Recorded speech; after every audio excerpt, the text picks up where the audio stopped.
Welcome in humans, how's it going?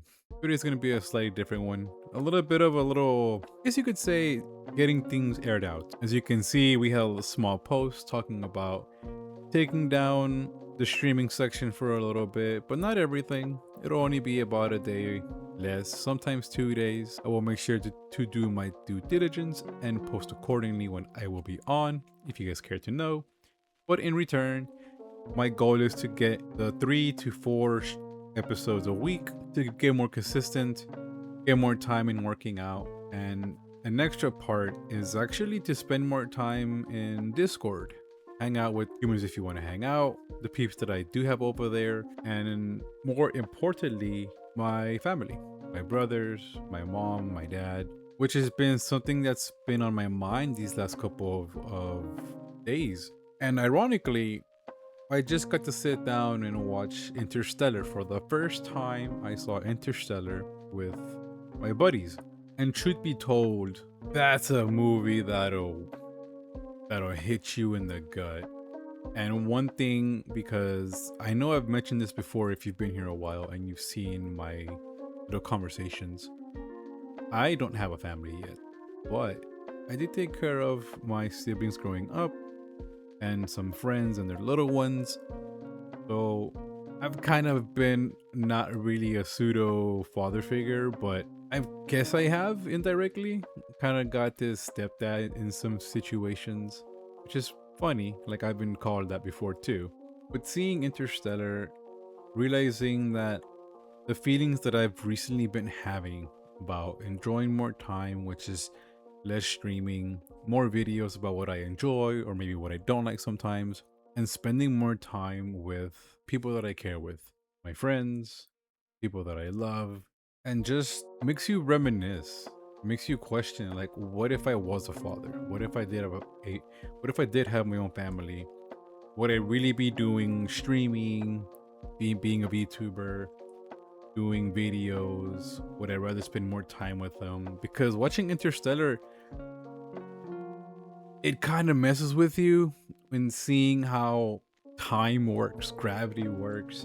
It'll melt your brain if you're not into this kind of stuff. Which for me, I know a tiny smidge because I did love watching Discovery Channel and the old days of Neil deGrasse before he went a little bit wacko, Bill Nye the Science Guy, you name it. But to see this and realize how crazy situations can be. For example, in the movie, he leaves for 2 years, and back home, it's been roughly 2 years. But when they get to that planet by the gargantuan, or the water planet, if you will, and they do that subtle trick of, I don't know if you guys, I'm going to assume everybody's seen this movie already, but when you're watching them in that water planet, there's a click noise, and it clicks, and every click is apparently 1 day. Every hour is a estimated 7 years on Earth. Like, that's how slow time is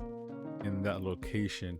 And you start getting into like time relativity and how gravity affects the time that you experience. And it's all brain stuff, man. Like, again, it'll melt it, and I'm not gonna pretend like I know everything. I'm really not. But to see him do this for the better of mankind, to turn it around, to wanting to see his family, to see his daughter, to see his son, and then we get the string theory, the tesseract, we get the fourth, fifth dimensions, and your brain is melting trying to comprehend this, and it just turns to mush. But you come to realize that even in this kind of situation, like, all we have is time. All we have is what we're doing right now. You listening to this video a few minutes in, that's all we have. It's something that'll weigh heavy on you when you have your own family, when you have your own kiddos, and everything that they do, every time they go to bed, everything starts hitting differently. And you want to be the best that you want to be. You want to be the best father or mother, and you want to be just there. You want to experience with them. And the movie kind of hits that real brutally because he left Earth to save Earth, right? The blight was destroying everything. They had to find a new homeland, quote unquote, and they were looking for planets to inhabit. And instead, we get this trip of exploring an event horizon, a black hole, going through the fourth dimension, the fifth dimension, the Tesseract, him conversating with his previous self because he's in the Tesseract and he's able to communicate with gravity and not wield it, but just use it with the help of, what was his name? Tack. And he did it. He was able to give her the number sequence, I guess. Again, all this because he wants to see his daughter, which again, he sees her, but he sees her when he's 124 and she is, I'm assuming, about 90-ish, because apparently they do have cryo sleep now in that timeline. And they brought her back out just to experience seeing her dad, and her dad looks the same. Her dad looks like he aged like 1 year. Well, technically it's like 2 or 3 years because he did go through a wormhole and cryo sleep, but whatever.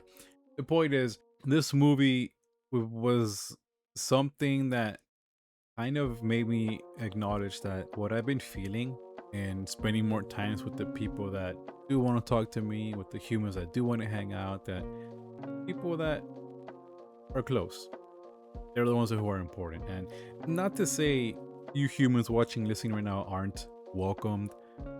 I appreciate you guys. I do. I wouldn't be doing this if I saw 0 viewers. I'm not gonna lie, I probably wouldn't be doing this, but I see it fluctuate.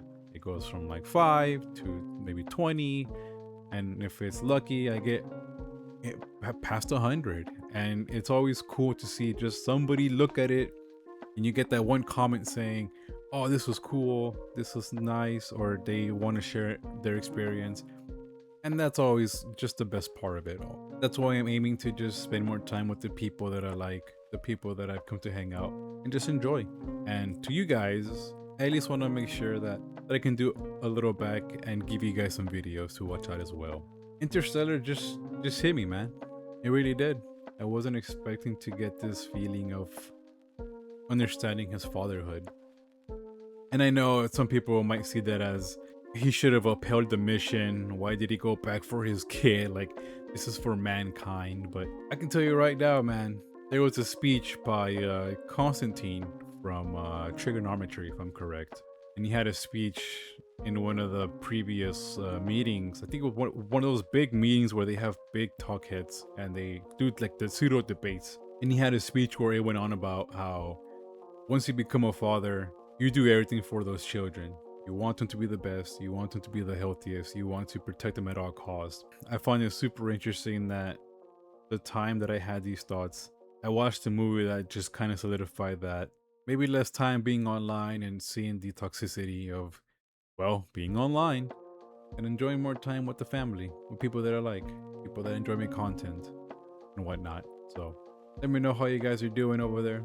I wish you guys well. And if the Discord link isn't working, please comment down below and I'll give you an updated one if you want to hang out in Discord, because I will be doing a little bit more over there. Thank you for my ramble. Have a good evening. Have a good weekend. It's about to be the weekend. And I should have made a post by now talking about the update. So I'll see you humans. Have a good evening. I'll see you. And then he'd get a job and get married and have children and become a man. But all I have to do is press this button. And for every day of my son's life, a giant plume of CO2 is going to get released into the atmosphere. Now, you're all very young, and most of you are not parents. Let me tell you something. There is not a parent in the world who would not smash that button so hard their hand bled.